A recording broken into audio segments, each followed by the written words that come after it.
туулган завсарлаа гэж байна. Сонгуулийн дараа эдийн засаг эрүүлж хүү эвгүүдэх үү гэсэн нэг зүйл байна. Онц чухал зүйлгүүл чэнжүүдийг цахим арилж байгаагаар буц цохин гинэ албаны хүмүүсийн хэлснээр бол уг биржтэй харилцахын тулд түүхээд бэлтгэн нийлүүлэгчид түүхээд бүтээгдэхүүнөө тоош ихээр нь биржид бүртгүүлсэн байх ёстой гинэ.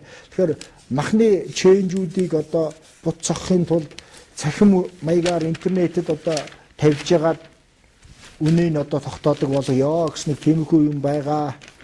За 330 мянгаыг тарааж эхлэх гээд Ахмад Настангууд өглөө 6 цагаас өөрхий зогссон нэг нөхөр ярьж ирсэн өчигдөр телевизээр сунж өгөх гэж байна. Энэ бол арай дэмтэж байна. Өглөө 6-аас зогсчээж алалцсан болж иж 330 мянга авлаа гэж ярьж илээ.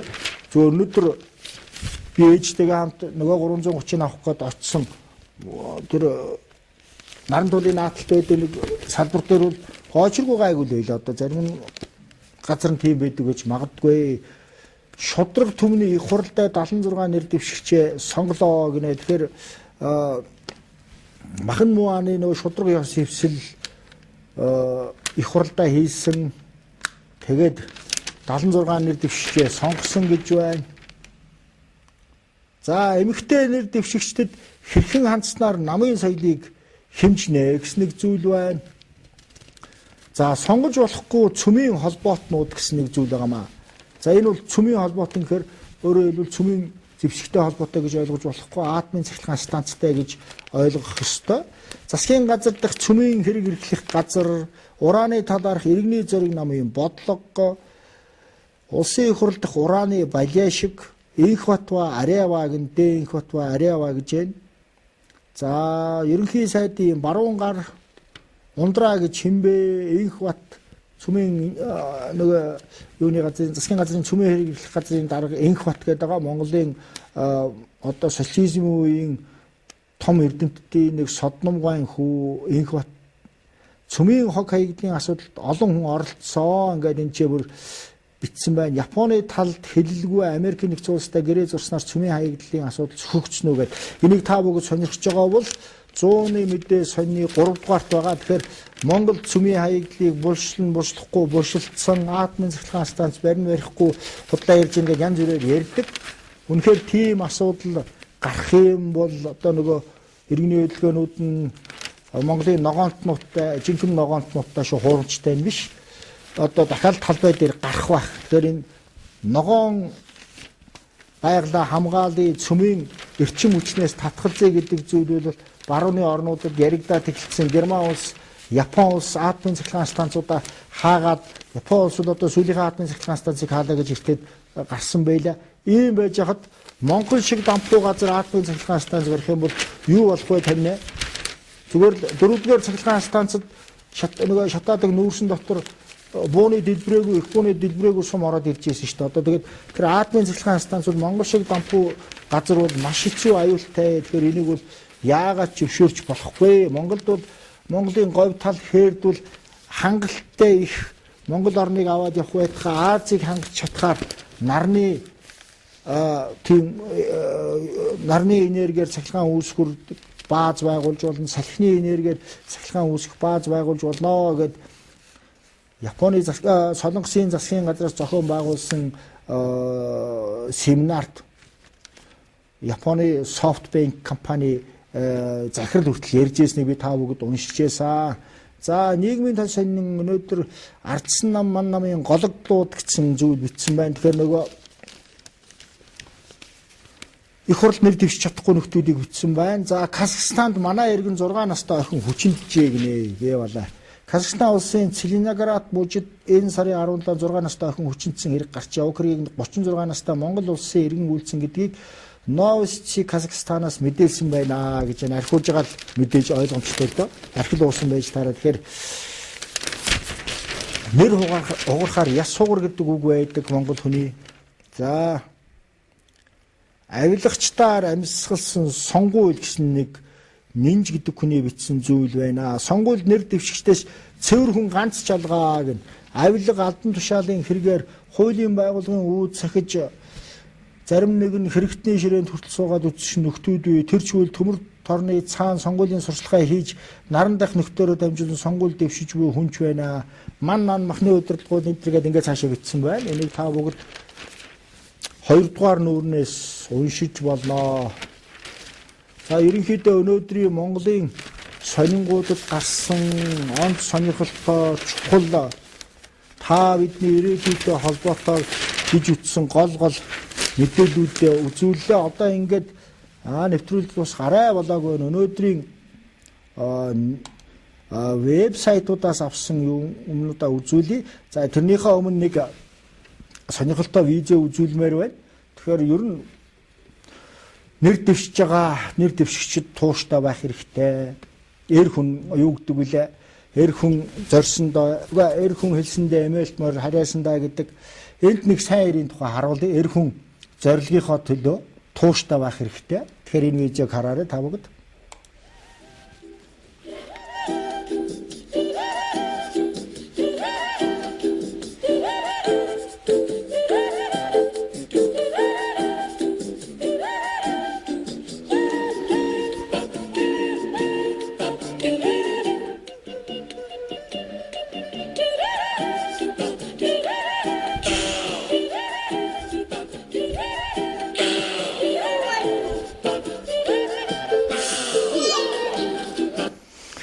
Тэгэхээр нэвтрүүлгийн цаг байгаа болохоор би гүйцэд та бүгдэд бас харуулж чадсангүй. Энэ үнийг хараагүй интернет байгаа би мөн фэйсбүүк дээр тавьсан байгаа. Бас нэг сайхан зүйл та бүгдэд харуулъя. Үргэлж улс төржөө дээрвтэд яах вэ? Гадаадын иргэн Америк нэгдсэн улсаас Монголд 2 жилийн хугацаатаагаар Peace Corps руу их тайвны байгууллагын ирж Монголд ажилладаг, хөдөөгөр явдаг, монгол хэл маш сайн сурдаг. Тэгэхээр нэг тим эмэгтэй Монголд дуулж байна. Энэ нэтээс олж авсан зүйл байгаа. The modern Mongolian song First Love is Julie Cannon, English teacher, Иргэнсол Цовай. Монголд англи хэлний багш юм байна. Анхны хайр гэдэг дуулах юм байна.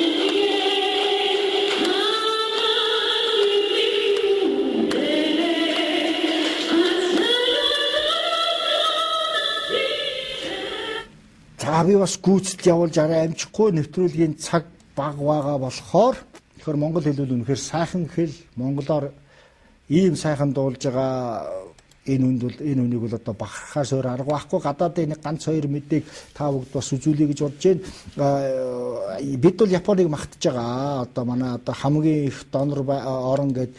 Гэхдээ Япон бол Америкийн хамгийн сайн түншүүдийн нэг. За тэгэхээр өнөөдрийн NHK дээр гарсан нэг мэдээ байна.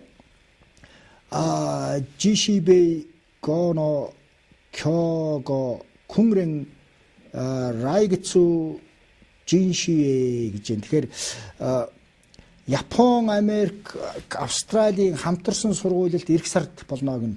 Японы өөрийгөө хамгаалах тэнгисийн зэрэг болон Америк, Австралийн тэнгисийн зэргийн хамтарсан сургууль эх сард эхэлнэ гэж байна. Ингээд үргэлжлүүлээд Япон, Америк, Австрали нь 2007 оноос хойш 4 дахь удаага хамтарсан сургуульд хийсэн бөгөөд энэ жил Кюшугийн зүүн урд зүгт Номхон далайд 6 сарын 6-наас эхлэн 3 хоног хийнэ гэн. Би энийг яагаад хэлж байна гэхээр бид бас дотроо бодолтой байх ёстой. Бид Японтой маш сайн харьцаатай ч гэсэн Япон бол Америктай хамтарсан зэргийн сургууль хийж байгааг бид бас нэг талаас ойлгох ёстой гэж бодож байна. За тэгээ дараагийн нэг зүйл бол өнөөдөр их сонь зүйл байгаа. Би Германы Weltday гэдэг сайт дээр гарсан. The British Print ohne Fallschirm aus dem Helikopter гэж. Тэгэхээр 731 метрийн өндрөөс англи хүн юугуугаар парашют уу шүхэргүүгээр онгоцноос харьяасан.